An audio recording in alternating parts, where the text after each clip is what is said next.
नमस्ते। आपके भीतर की दिव्यता को मेरा नमस्कार है। दोस्तों, आज का ये सेशन विशेषकर उन लोगों के लिए है जिन्हें घुटनों में दर्द हो जाते हैं या फिर और कहीं जोड़ों में दर्द हो जाते हैं, और यहाँ तक कि कभी-कभी जब वो एलोपैथी डॉक्टर के पास जाते हैं तो वे उन्हें नी रिप्लेसमेंट कराने का सजेशन देते हैं। तो हमारी यही रिक्वेस्ट है सभी से कि एकदम से जल्दीबाजी में कोई भी डिसीजन ऐसा ना लें जिससे कि आपको लाइफ लॉन्ग पछताना पड़े।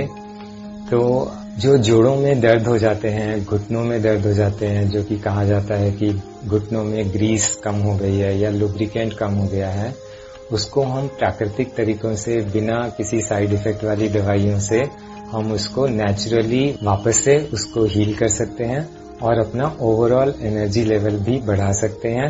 और जब आप ये करेंगे तो नेचुरल तरीकों का एक और बेनिफिट है कि आप एक प्रॉब्लम को सॉल्व करने के लिए अगर एक सम्यक तरीके को अपनाते हैं, एक नेचुरल समग्र तरीके को अपनाते हैं, तो वो आपकी फुल बॉडी पे पॉजिटिव इफेक्ट डालता है। तो अगर आपकी कोई दूसरी प्रॉब्लम्स हैं, मान लिया नींद आपकी ठीक नहीं है, लाइट है, या माइंड में आपके टेंशन स्ट्रेस रहता है, तो उसमें भी आपको पॉजिटिव इफेक्ट महसूस होने लगते हैं। तो आज हम एक ऐसे ही फ्रेंड से आपको मिलाने जा रहे हैं जिनका नाम अंजलि जी है।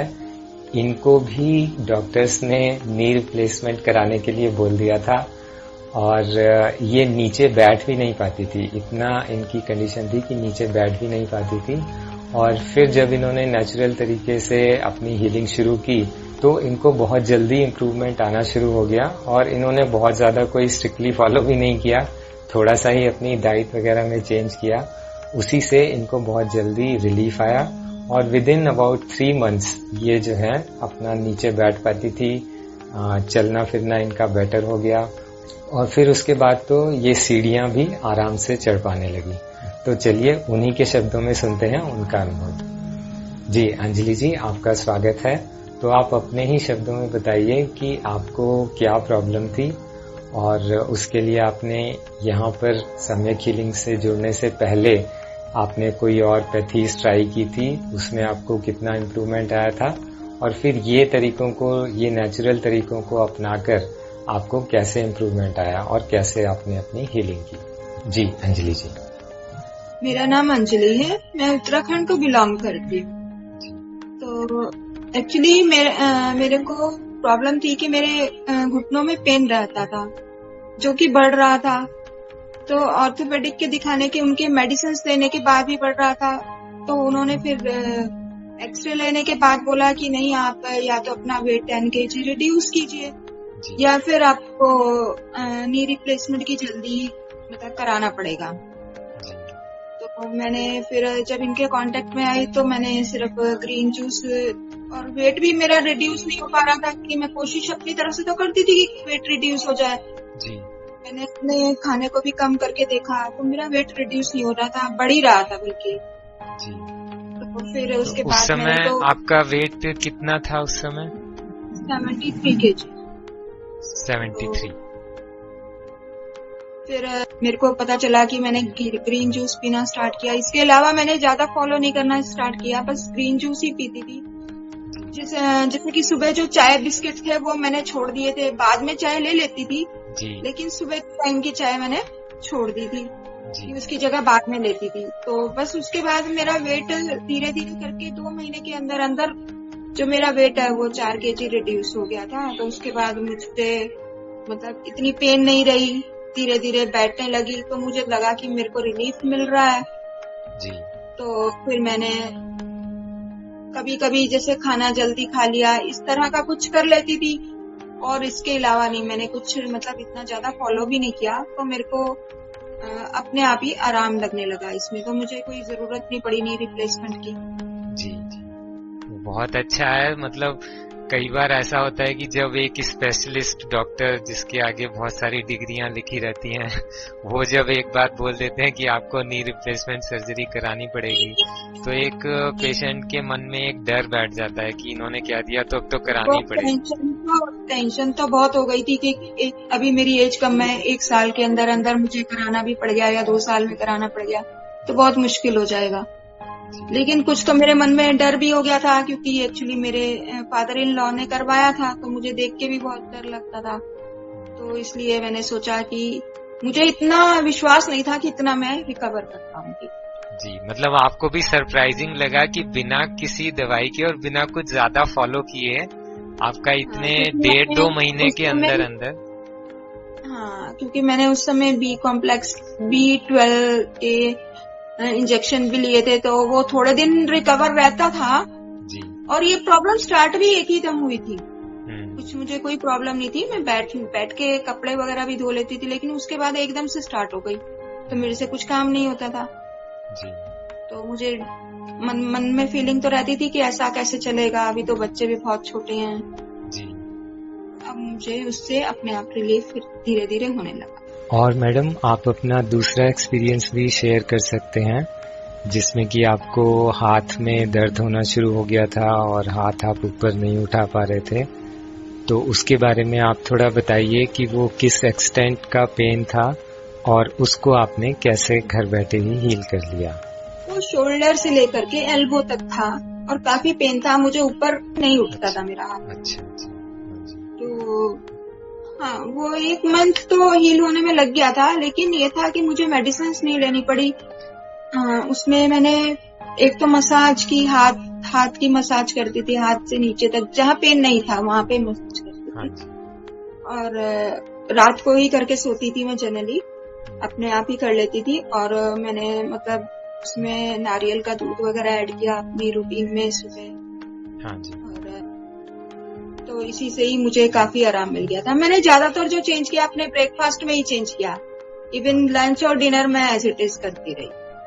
अच्छा, तो इतना करने से ही ये जो पेन था ज्यादा, ये 1 मंथ में आपका इतना हो गया कि आप मूव कर पा रहे? 10-20% रह गया, फिर वो धीरे धीरे ही अपने आप हो गया। तो मैंने चेक तो ये तो जरूर डॉक्टर से, ऑर्थोपेडिक से एक्सरे वगैरह लेके उन्होंने ये तो बता दिया था कि इसमें कोई मतलब ब्रेक या हड्डी में कोई वैसा और कोई मस्कुलर पेन है और कुछ ऐसा नहीं है। हाँ जी। तो फिर इसलिए फिर मुझे ये विश्वास हो गया, नहीं ठीक हो जाएगा, जब ऐसा कुछ नहीं है तो ये भी ठीक हो जाएगा। हाँ जी। तो मुझे पहले से मतलब अपने अंदर से ही विश्वास था कि हो जाएगा, टाइम लगेगा। थोड़ा पेन तो सहना पड़ा मुझे कुछ दिन तक, लेकिन ठीक। जी, तो अंजलि जी, जो इस तरह की कंडीशन के और पेशेंट्स हैं, यानी कि जिनको घुटनों में दर्द है, बैठा नहीं जाता है, और जब वो एलोपैथिक डॉक्टर के पास जाते हैं तो उनको ये बोला जाता है कि आपको नी रिप्लेसमेंट कराना पड़ेगा, ऐसी कंडीशन वाले जो पेशेंट्स हैं उनको आप क्या मैसेज देना चाहेंगे? हाँ जी, ये तो मैं कहूंगी कि मतलब हमें पहले तो डॉक्टर के कहने पे इतना घबराना नहीं चाहिए, अपने मन में थोड़ा सा विश्वास रखना चाहिए, और जितना आपसे फॉलो हो जाए, आप इजीली जिस अपने खाने को जिसको आप चेंज कर सकते हैं, खाली आप उसी को चेंज करिए। एकदम से आप ये मत सोचिए कि मैंने ये भी छोड़ना है, ये भी छोड़ना है, ये भी छोड़ना है। तो उसी से ही आप मन में सेटिस्फेक्शन रहेगा, आपको ये भी ना लगे कि मैंने छोड़ा है कुछ, और ये भी ना लगे कि मतलब मैं बहुत पेन में हूँ। हाँ जी। तो इसलिए फिर वो रिलीफ आपको मिलेगा ही मिलेगा। हाँ जी। जी, बहुत अच्छा, बहुत बहुत धन्यवाद आपका। आपने अपना एक्सपीरियंस शेयर किया और आगे भी आप इसको फॉलो करते जाइए और आपका और एनर्जी लेवल और बढ़ता जाए, यही हमारी विशेष है। तो दोस्तों, देखा आपने कि कैसे अंजलि जी ने घर बैठे ही अपनी सिंपल थोड़ा सा डाइट में चेंज करके और थोड़े से योगा करके उन्होंने अपने नी रिप्लेसमेंट वाली स्टेज को भी हील कर लिया और अपने वेट को भी बैलेंस कर लिया। तो अब हम देखते हैं कि अगर आप में से किसी को या आपके जानकारी में किसी को ऐसी घुटने की या जोड़ों के दर्द की प्रॉब्लम है तो वे क्या कर सकते हैं, अपनी प्रॉब्लम को कैसे हील कर सकते हैं। तो इसमें सबसे पहला काम तो ये होता है कि कई बार घुटने में दर्द इतना बढ़ जाता है कि वो असहनीय हो जाता है और लोगों को पेन किलर तक लेने पड़ते हैं। तो कम से कम आपकी पेन किलर की जो डोजेज है वो कम हो जाए या बिल्कुल ही जरूरत ना पड़े, उसके लिए आप गर्म ठंडी पट्टी की सिकाई करें। आप 2 हैंड टॉवल ले लें कॉटन के, और एक भिगोने में आप पानी उबाल लें और गर्म पानी हो जाएगा, और उसको थोड़ा सा ठंडा हो जाए, मतलब एकदम उबलता हुआ ना रखें, इतना गर्म हो कि वो शरीर पर सहने लायक हो, बस इतना ही हो, ऐसा भी ना हो कि त्वचा जल जाए, ऐसा नहीं होना चाहिए। और दूसरे बर्तन में आप ठंडा पानी रख लें, उसमें आप मटके का ठंडा पानी रख सकते हैं, या अगर ठंडा मौसम है तो नॉर्मल वाटर रख सकते हैं। अब आपके पास ये 2 बर्तन में, एक में गर्म पानी है, एक में ठंडा पानी है। इसमें आप एक एक वेट पैक डाल दें जो कॉटन का है। ये वेट पैक आप रेडीमेड स्टिच भी ले सकते हैं और आप घर में हैंड टॉवल को फोल्ड करके भी यूज कर सकते हैं, बस कॉटन का होना चाहिए। तो अब आप गर्म पानी के वेट पैक से शुरू करेंगे। वेट पैक को अच्छे से निचोड़ लें, स्क्वीज आउट कर दें ताकि पानी उसमें से ड्रिप नहीं होता रहे। और फिर आप इस हॉट वेट पैक को घुटने पर लगा लें, इस तरह से फोल्ड करके, और थोड़ा उसको हल्का हल्का दबाते भी रहें। और ये प्रोसेस आप 1 से 1.5 मिनट तक करें, तब तक वेट पैक की गर्माहट थोड़ी कम हो जाएगी। तो उस समय आप इस वेट पैक को उतार कर वापस से गर्म पानी में डाल दें, और फिर जो ठंडे पानी में वेट पैक है उसको निकालें और स्क्वीज आउट कर दें उसका पानी, जिससे कि वाटर ड्रिपिंग ना रहे। और फिर उस ठंडे वेट पैक को घुटने पर अप्लाई करें रैप करके, और थोड़ा थोड़ा आप इस तरह से प्रेस कर सकते हैं। और ये ठंडा वेट पैक आप करीब आधे मिनट तक लगाएं, मतलब कि गर्म वाला वेट पैक ज्यादा टाइम लगाना है और ठंडा वेट पैक कम टाइम लगाना है। ये हुआ आपका एक राउंड। इसी प्रोसेस को आपको 3-4 बार रिपीट करना है, और फिर ठंडी जो पट्टी है थोड़ी देर उसको रखे रहने देना है, अराउंड 20 मिनट्स वो रखी रहेगी। इसके बाद जो ठंडी पट्टी आपने रखी है उसको आप उतार दें, और फिर आप घुटनों पर हल्के हल्के से मसाज करें देसी गाय के घी से। उसमें आप हो सके तो थोड़ा सा भीमसेनी कपूर भी मिक्स कर सकते हैं, या फिर अगर देसी गाय का घी अवेलेबल नहीं है तो आप नारियल का तेल भी यूज कर सकते हैं। तो पहले आपने गर्म ठंडे की सिकाई कर ली और फिर मसाज कर लिया।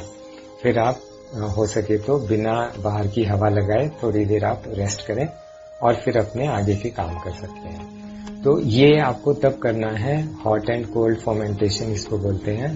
ये आपको तब करना है जब बहुत ज्यादा पेन होता है तब, नहीं तो आप केवल मसाज करें रेगुलर में, दिन में 2 बार 3 बार, तो उतना सफिशिएंट रहेगा।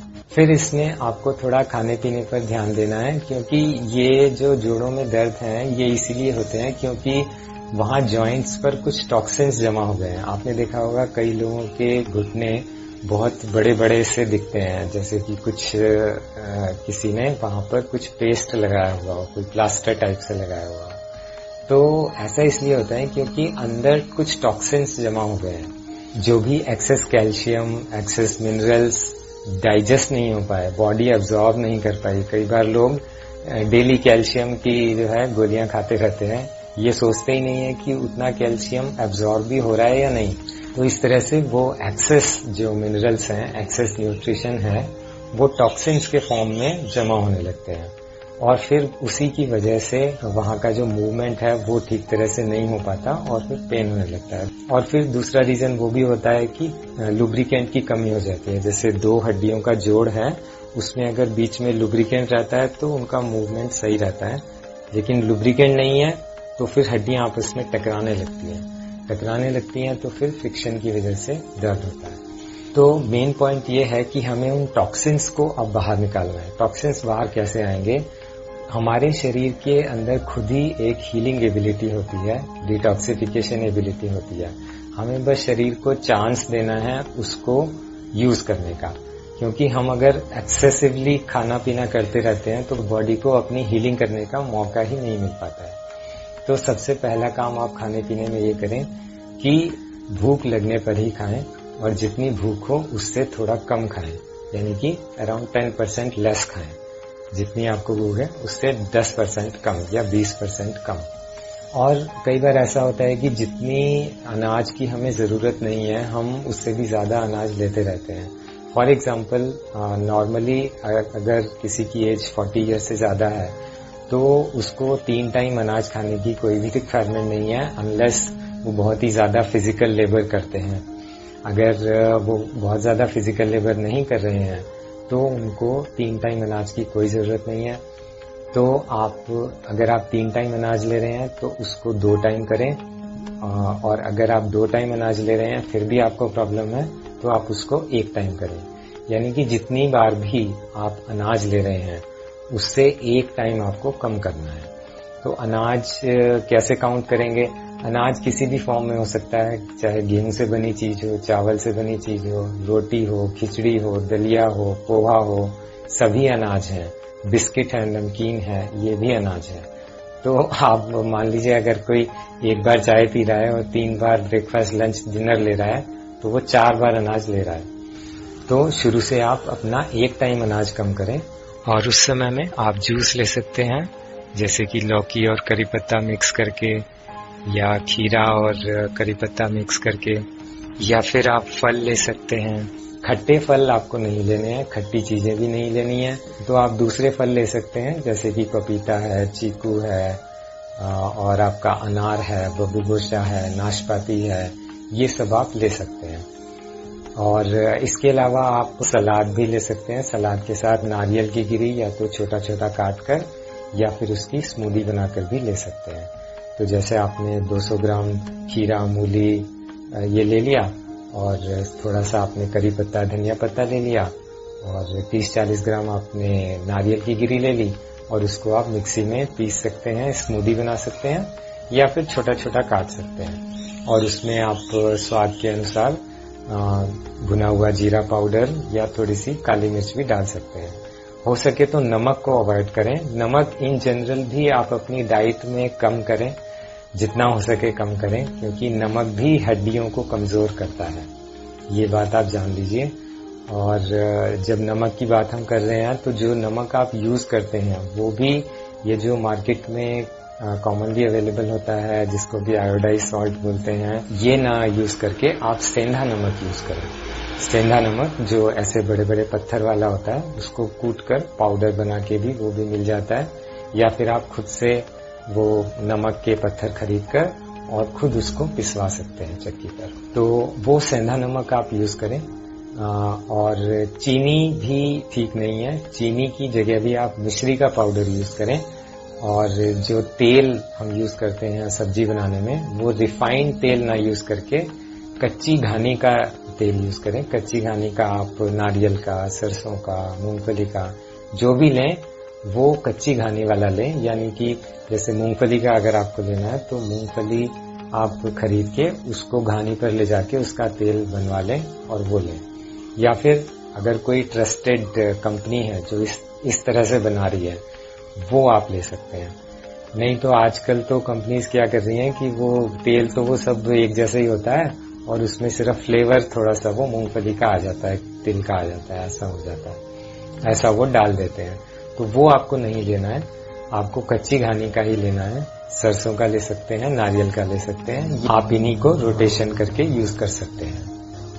और इसके अलावा आप अनाज के फॉर्म में अगर गेहूं चावल को थोड़े दिन के लिए रोक कर अगर आप मिलेट प्रोबायोटिक को अपनी डाइट में ऐड करें, तो ये एक अकेला ही आपकी कंडीशन को बहुत ही ज्यादा इंप्रूव कर सकता है, और आपको परसेप्टिबल चेंज पता चलेगा विद इन 3 to 4 डेज में। तो मिलेट प्रोबायोटिक को कैसे बनाना है, इसको मेडिसिन की तरह यूज कैसे करना है। बनता ये करीब करीब दलिया जैसा है, जैसे कि गेहूं का दलिया या चावल की ढीली खिचड़ी जो बनती है, उस तरह से ही कंसिस्टेंसी में ये बनता है। लेकिन इसका एक प्रोसेस बनाने का है जिसमें कि हेल्दी बैक्टीरिया, जो हमारी बॉडी के लिए फ्रेंडली बैक्टीरिया हैं, उनकी पॉपुलेशन हम इसमें बढ़ा देते हैं, तो ये मेडिसिन की तरह हो जाता है।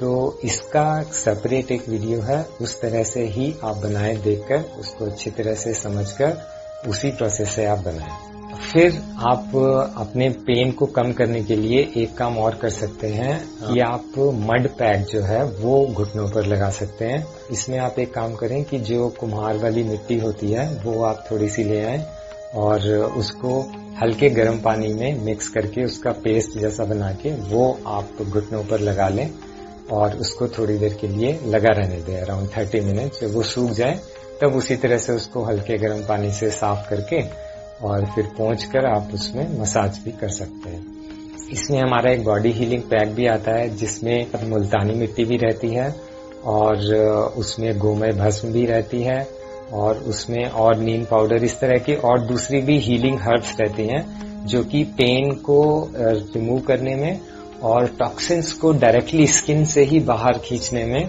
और ज्यादा इफेक्टिव होती है। तो वो भी आप यूज करें तो बहुत ही अच्छा रहेगा। तो बॉडी हीलिंग पैक आप दिन में एक बार लगाएं तो काफी रहेगा। अगर सिम्टम सिवियर हैं तो फिर आप 2 बार भी लगा सकते हैं।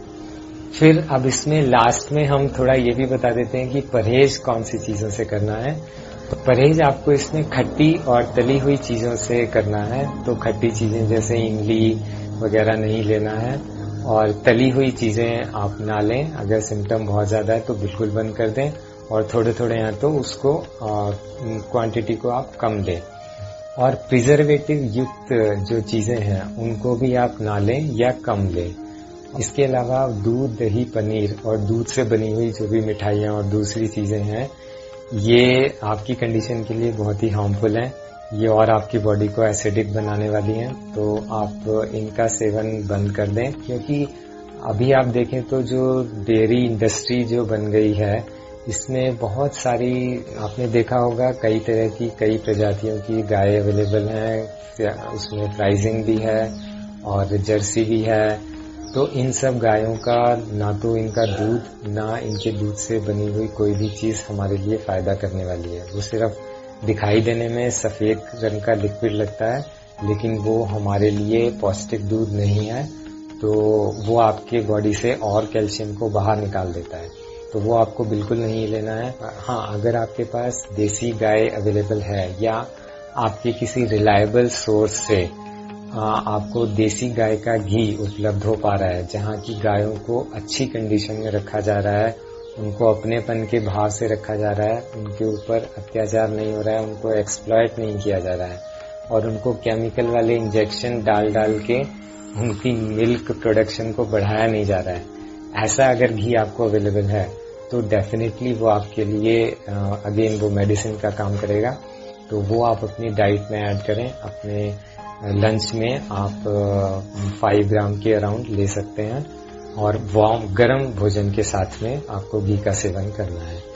तो इस तरह से वो वाला घी आपके लिए सुटेबल रहेगा।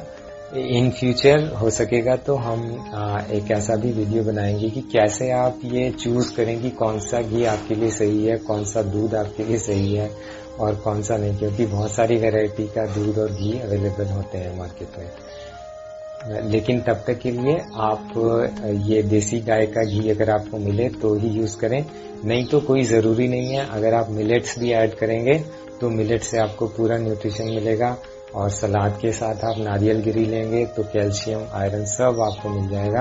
आपको दूध की कोई ऐसी बेसिक नेसेसिटी नहीं है। और योगासन और प्राणायाम भी घुटनों के दर्द में, जोड़ों के दर्द में बहुत ही लाभकारी हैं। और प्राणायाम में आप एक प्राणायाम डेफिनेटली ऐड करें अपने रूटीन में और वो है भ्रामरी।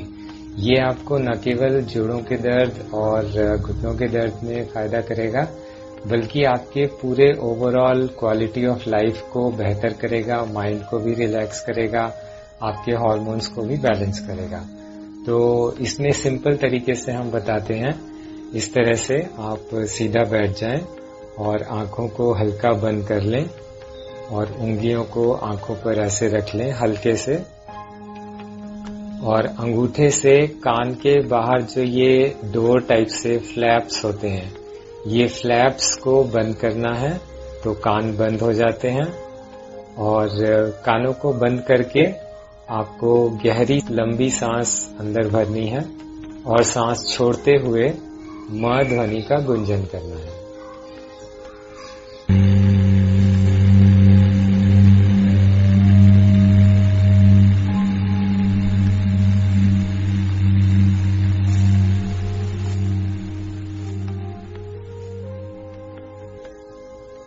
इसके बाद आप सांसों को नॉर्मलाइज होने दें, कोई जल्दीबाजी नहीं करनी है सेकेंड राउंड की। फिर सांसों को नॉर्मलाइज होने के बाद फिर से लंबी गहरी सांस लें और छोड़ते हुए मां ध्वनि का गुंजन करें। तो इस तरह से आप at a time 3 to 5 rounds कर सकते हैं। बीच में अगर हाथ थक जाते हैं तो नीचे ला सकते हैं और कुछ सेकंड के ब्रेक के बाद फिर से शुरू कर सकते हैं। तो इस तरह से आप एक सिटिंग में 5 मिनट्स भ्रामरी करें और दिन में 2 बार या 3 बार जैसे भी आपको कन्वीनियंट हो वो आप कर सकते हैं। स्पेशली सोने से पहले जरूर करें, इससे आपकी नींद की क्वालिटी भी बेटर होगी।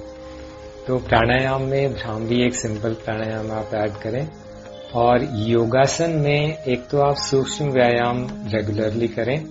सूक्ष्म व्यायाम में इस तरह से कलाइयों को घुमाना हो जाता है, क्लॉकवाइज एंटी क्लॉकवाइज, और हाथों की उंगलियों को ऐसे खोलना और सिकोड़ना हो जाता है। और इसी तरह के मूवमेंट्स जो हैं आपको पैरों के पंजों के साथ भी करने हैं। पैरों को ऐसे आगे फैलाकर और इस तरह से करना है, और फिर ऐसे एड़ियों को, पंजों को ऐसे रोटेट करना है। ठीक है, तो इस तरह से आपके जो पैरों की जो नसें हैं वो हरकत में आ जाती हैं, ब्लड सर्कुलेशन इंप्रूव होता है और डिटॉक्सिफिकेशन में हेल्प मिलती है। और फिर सूक्ष्म व्यायाम के अलावा आप एक ये भी ऐड करें कि आप दोनों पैरों को ऐसे सामने फैला लें और फिर घुटनों पर ध्यान देके घुटनों को टाइट करना है, फिर रिलैक्स छोड़ना है, टाइट करना है, रिलैक्स छोड़ना है, टाइट करना है, रिलैक्स छोड़ना है। ऐसे रिदमिक मैनर में और रिलैक्स्ड मैनर में आपको ये करना है। और ये आप 2-3 मिनट करें, और ये आप दिन में कभी भी कर सकते हैं। इसमें कोई ऐसा नहीं है कि खाली पेट ही करना है, सुबह ही करना है, जब भी आपको समय हो तब आप कर सकते हैं। और अगर आप कर सकें तो सर्वांगासन आपके लिए बेटर रहेगा, मार्जरी आसन आपके लिए बेटर रहेगा। और फिर इसके बाद श्वास कोश ऊर्जान्वन क्रिया, उसका सेपरेट वीडियो है, उसका लिंक भी हम डिस्क्रिप्शन बॉक्स में डाल देंगे, आप वहां से उसको आप फॉलो कर सकते हैं। तो दोस्तों, इस सेशन में हमने आपके साथ शेयर किया कि आप अपने घुटनों के दर्द या जोड़ों के दर्द को बिना साइड इफेक्ट वाली दवाइयों से कैसे घर बैठे ठीक कर सकते हैं। और इसके अलावा भी बीपी है, थायराइड है, डायबिटीज है, तो सभी तरह की कंडीशंस को हम नेचुरल तरीके से ठीक कर सकते हैं, बिना साइड इफेक्ट वाली दवाइयों से ठीक कर सकते हैं। आपकी किसी भी फिजिकल या माइंड रिलेटेड प्रॉब्लम में हेल्प के लिए आप हमारी सम्यक हीलिंग टीम को इन नंबर्स पर कांटेक्ट कर सकते हैं।